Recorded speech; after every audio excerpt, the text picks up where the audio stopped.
Are you considering hiatal hernia surgery? If so, I want to review what it can and cannot do. Did you know that after surgery you might still need acid reflux medication? A lot of times people don't know that.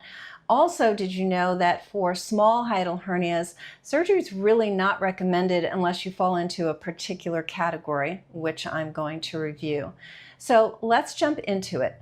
A lot of times people are kind of promised that, boy, you don't have to keep taking this medication if you get the surgery, even if they have a small hiatal hernia. So what I did was I looked up the recent guidelines associated with hiatal hernia surgery. And it specifically says, and I'm looking at my notes, is it's small sliding hiatal hernias. Now sliding means that the stomach pushes up above the diaphragm and then back down and goes up and down. 95% of them are sliding. So it's a very good chance that if you have a hiatal hernia, it's the sliding type. So getting back to the recommendations, the guidelines, the medical guidelines are that for a small sliding hiatal hernia, it's not an indication for surgery. But I meet people very often who are told that surgery is the answer for them. And it really has to do with whether somebody has so if they have a small sliding hiatal hernia and they're taking proton pump inhibitors and antacid medication, then they wouldn't need surgery. So why would they? It speaks to having a large hiatal hernia, having something called Barrett's esophagus, and having what's called refractory reflux. Refractory just means it's not getting handled by the medication. So you're on a PPI, but you still have the acid reflux. So that's called refractory. At that point, they can recommend surgery because of this. So now let's look into, okay, what are the odds of having the surgery and never needing a proton pump inhibitor again? So what they found was after 5 years, 44% of people who had the surgery were taking long-term, they were taking PPIs again. And so that was one study. I've got many studies that are in the description of this video, so you can look at all of them. And then they found that recurrent heartburn after surgery vacillated. It's a big gradient, but anywhere from 10 to 62% of the time, people were, it was considered a post-operative complication that they still required acid reflux medication because they still had the burning, the discomfort, etc. So it's not a slam dunk that if you have the surgery, you will never have acid reflux. And that's something I wanted to review. Now, what should you look into as a step? Now, I'm not saying surgery is never successful, because it is. There's a lot of people who are very happy. I'm going to read to you somebody who submitted something to my YouTube channel about his experience, and I hear a lot of these, and of course I hear the ones that don't go well because they're frustrated, and I understand that. So I'm not saying nobody ever does well with surgery. What I want to say is that what I'm often hearing from patients is that it's a small hiatal hernia, but I'm just over even having to take the acid reflux medication. There's timing involved, 30 to 60 minutes before a meal. People forget, then they take it. They don't want to have to wait half an hour before eating. It's kind of a convenience thing. So they're thinking about doing surgery just from the convenience aspect. And I just want to take a beat and really look at the truth of what you can expect. So is it 100% guarantee that you won't have to take acid reflux medication? No, quite the contrary. There's quite an incidence of that post-surgery, needing reflux medication post-surgery. So that happens.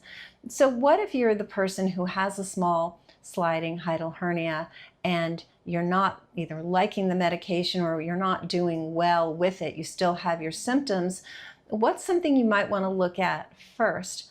So there's something called bile reflux. Now, your stomach acid, with acid reflux, your stomach's contents is mostly acid, and so as it gets squeezed, then the acid comes up your esophagus. Now, bile from your gallbladder due to the pressure that creates not just the hiatal hernia, but pressure within your digestive organs in your abdomen, bile can also go in the wrong direction. So it's secreted into your upper small intestine just below your stomach, and it goes, instead of through the small intestine, it goes up into the stomach, and then as the stomach compresses, up into your esophagus. So that's called bile reflux.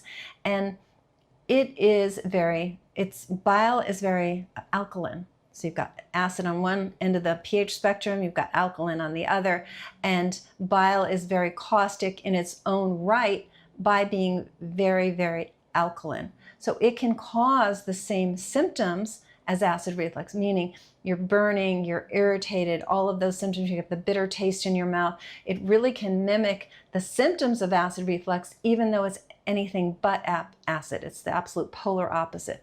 So the statistics on that was that they found, this is a 2024 study, again in the notes, but up to 38% of refractory reflux, right? Because that's what we're looking at. So you're in that category of, I'm on medication, I'm still having reflux symptoms. Well, up to 38% of the time it's due to bile and not acid. So of course, the antacid is not working because it's not an acid problem, it's a bile problem. So that was up to 38% of the time it's bile. And then if you add up bile alone with acid plus bile, that was up to 64% of the time. So this is really a common issue that you want to delve into before you have surgery.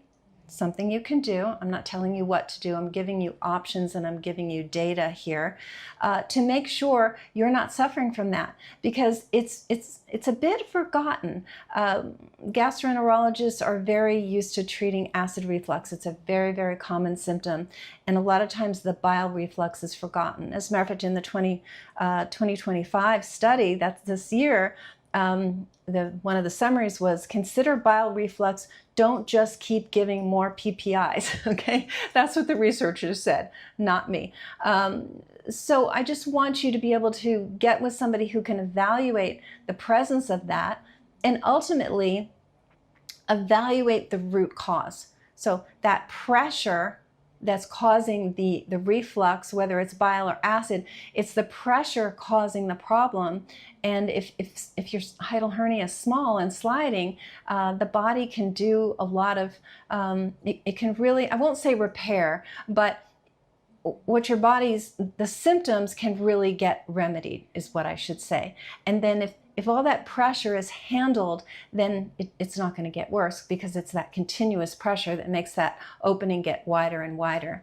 So I wanted to read to you the comment that came in, and I hear these all the time. So this is a gentleman, he said, I had the fundoplication surgery 3 years ago, and I've not had a normal life ever since. The surgeon, he said he did it too tight, and he could barely swallow water.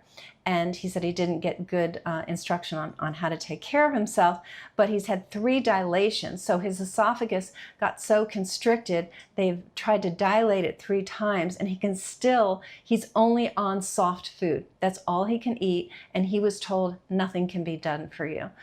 So of course, this is the side of things I hear about, because I don't hear about the successes, and I appreciate that that's the side I'm hearing about.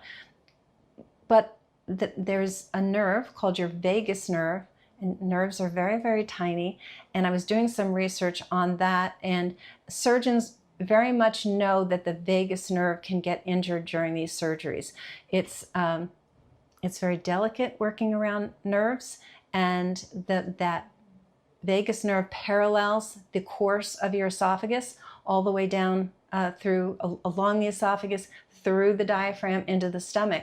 And so the vagus nerve gets irritated anyway with a hiatal hernia, but then you're going in and you're surgically changing your anatomy and wrapping the top of your stomach around your esophagus, and it's not difficult, unfortunately, to damage the vagus nerve to the degree that people have long-lasting symptoms that can't get fixed because it's due to damage.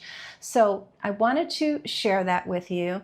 Again, I'm not telling you what to do. I'm not saying surgery never works. So that's not where I'm going, but by the guidelines, a small hiatal hernia does not require surgery unless there's refractory reflux, which means the drugs aren't making you feel better. Well, what if there's another way to make you feel better? What if there's the natural way that I just went through by getting to the root cause? What if it's bile, not acid? So I present this for your consideration.